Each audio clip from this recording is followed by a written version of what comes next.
else will break your heart. I'm never gonna hold you back.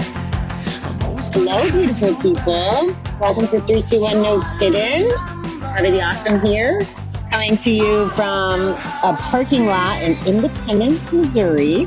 I am getting ready to go play water volleyball with one of my friends that I used to play volleyball with. And today's the day where I get to see a lot of my volleyball friends. I'm looking forward to that. It's September 25th, by the way, at least in the moment that I'm sharing this with you. So I'm going to do our reading, and I think it ties in really good with my plans for the next couple of days. So here goes. Henry Ford says, you can't build a reputation on what you're going to do. How many times have we told ourselves we're going to do something? Exercise, write a letter, paint the house, quit drinking, quit gambling, but never got around to it. Those around us may have been very impressed with our good intentions, happy we made a decision to do something. But as time went by and we didn't do anything, they were less and less impressed. Finally, our most sincere promises fell on deaf ears. People no longer believed us. And no wonder. Perhaps we too stopped believing in our own good intentions. Some of us may have wondered if we'd ever follow through. There is good news. Today, we're not telling ourselves that one of those days we'll do something about our gambling, drinking, using, eating. We're in recovery, and we're seeing real progress, real growth in our lives. We're regaining what we thought was lost forever. We've taken the first step toward real, lasting change. In time, we'll find we can make good on our good intentions and rebuild our trust in ourselves. Today, let me feel grateful for the program. Let me see how it has already helped me change. Okay, I'm going to do my normal break down the reading, and I know I'm going to go off on tangents here because I really just connect with this today. I know I might have told you this, but I'm really grateful that I feel accountable to you guys so that I can revisit this and be mindful about my decisions while I'm on this trip and every day. So I find it really interesting that the beginning of the reading talks about other people and what their impression is. You know, we say we want to do something and they're impressed that we say we want to do something. Honestly, as I was reading it, I'm thinking, I don't give a shit what people think. I don't think we do this for other people. I mean, maybe sometimes that's the motivation originally, but if that's what we're doing our recovery for, I'm not in the school of thinking that it's going to work long term. I'm just not. I don't believe it would. And I don't know that it's as fulfilling to do it for other people. We're kind of probably doing it to shut people up more than anything. I can understand the whole cried wolf message in here. You know, the longer the time goes that we don't do anything, the less impressed people get with us. Some of us may have wondered if we'd ever follow through. I don't want people thinking about that about me, but I don't really care on the other hand either. The changes I'm making are for me, not for anybody else, because I can't control anybody else. And they don't have to live my life. They don't have to walk in my shoes. And then the next piece of this is today we're not telling ourselves that one of those days we'll do something. We're doing it today. You know, if we quit gambling, even if we're just thinking about it and ramping up and trying hour by hour, and even if we slip, it's okay. I'm not recommending it. Just so you know, my disclaimers are there. Definitely not advocating for slipping, but when we're putting the effort into it and we focus and we're taking the time to spend on ourselves and to do those things and work on ourselves, that's what's empowering. Once you get that momentum, once you're oh, I can go an hour. Oh, I can go a day. Oh, I can go a week. It builds on each other, and it's about our own success and our own pride and our own motivation and our own beauty in a life that we can have when we stop gambling. I hope that's the way it works for you. It's the way it's worked for me, and I'm so grateful for it. As we're seeing real progress, real growth in our lives, that's when we're in recovery. We're regaining what was lost forever, what we thought was lost forever, taking the first step towards real lasting change. That kind of ties into what I was talking about yesterday about how if we're really doing the work, the digging the deep work, the not just talking the talk, but walking the walk, it really is. It is life changing, and it is easy to capture the progress in a way. If we're bullshitting everybody, or, just going to meetings so we could say we went to meetings, or going through the motions. I'm trying to think of other examples. I'm just going through the motions. Maybe it's going to rehab because your spouse wanted you to, but you just go and you are kind of on vacation for 30 days or whatever that looks like. It's different than when you actually go and work on it. And I was talking to one of my friends in the industry last week about how he's interning at this place, and he's like, I can totally see right away the clients that like are there for themselves and those who aren't. And I think that that's sticking with me as well. Like, yeah, it has to be about us. And it doesn't have to start out that way either. I want to call that out because I said to him, I was like, oh, like when we were in treatment, like we were the two that wanted help.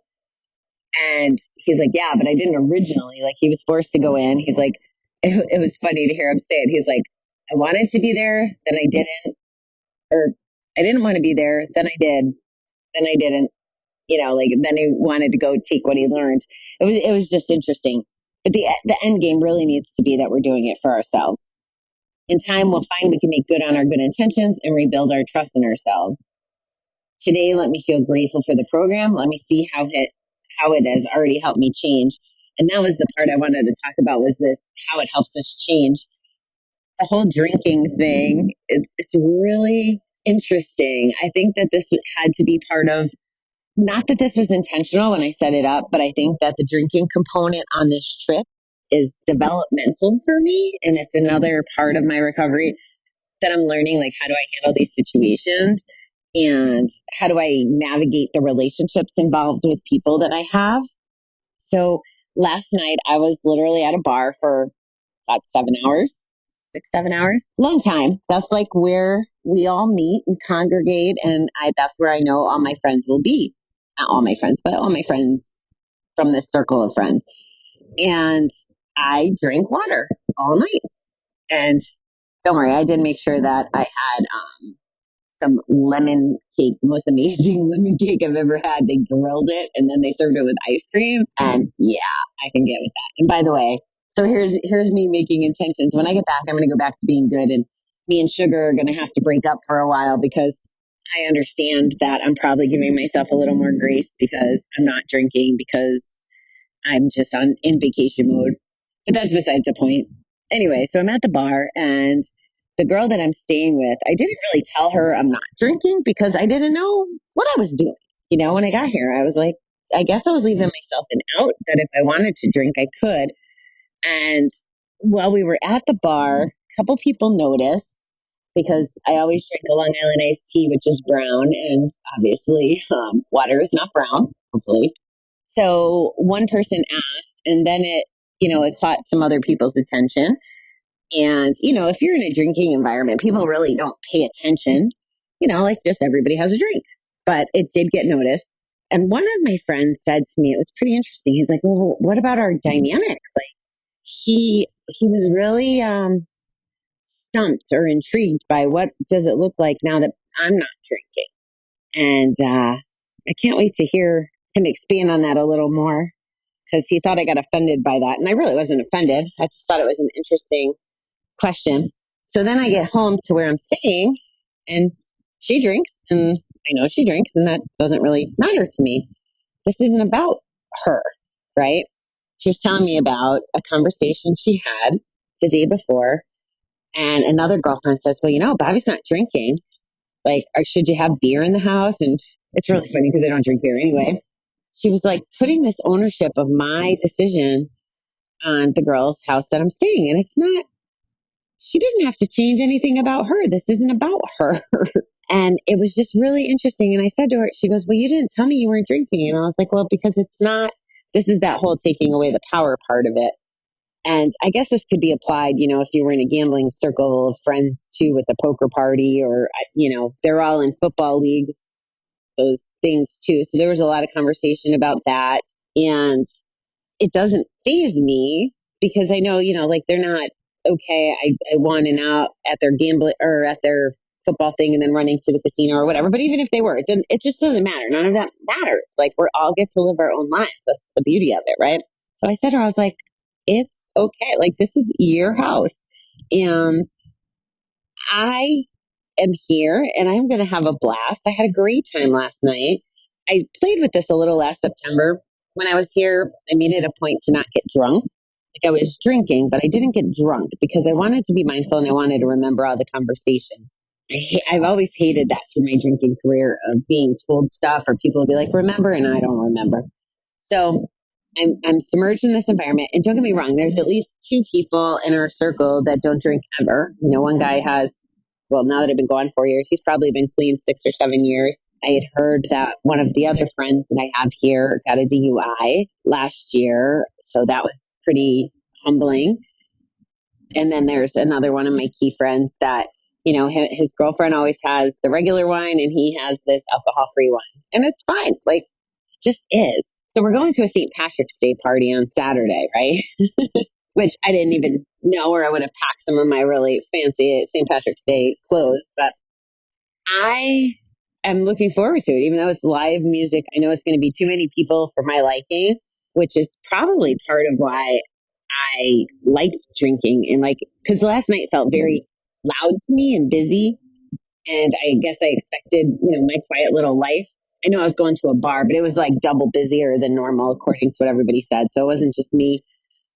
Saturday can be a challenge. I don't think from the not drinking place, but the not drinking to deal with the drinkers, right? I could see that being kind of an interesting thing. So I'll keep you posted on how that goes. But regardless, my message with this, because it can be applied to gambling, and I went through it with gambling. I just happened to be able to share it with you live with the drinking is the people who love us and are meant to be in our lives are going to love us and be in our lives, whether we're gambling or not, drinking or not, fat or not, whatever that is. Like that's the whole point of unconditional love. And I'm so excited and happy and grateful that I have this group of friends, and not just this group, but really any of my friends that are my friends. They don't care. And I don't say they don't care, like they don't care that I'm not drinking. Actually, quite a few of them, you know, another friend checked in and said, hey, what did you decide about drinking? And this is someone I've only known a few months. And he was checking in on me to make sure that, you know, I was okay. He's someone in recovery, but he knew that I was struggling with this and with this decision. And I thought it was amazing, like to have people like that check in and are, you know, making sure I'm okay with it. It's like super exciting. And that's the beauty of recovery too, that whole connection and fellowship stuff we talked about yesterday. So that's kind of my thoughts for today. I got to run into a store before I go into water volleyball, which I'm so freaking excited. I'm not really good at it, but it's fun trying. And got a busy day today. I'm gonna do this, and then I'm gonna go see my friends gun shop, and then is the s'mores picnic tonight. So there's more of that sugar, and it's okay because it's really just about socially distanced love. I guess is the way to put it. So thank you for tuning in. I'm going for a hike first thing in the morning tomorrow. So sometime between that and the St. Patrick's Day party, I will try to check in with the 26th reading and see what shows up today. What kind of fun stuff I can share with you tomorrow. All right. Love you, beautiful people. Have a great weekend.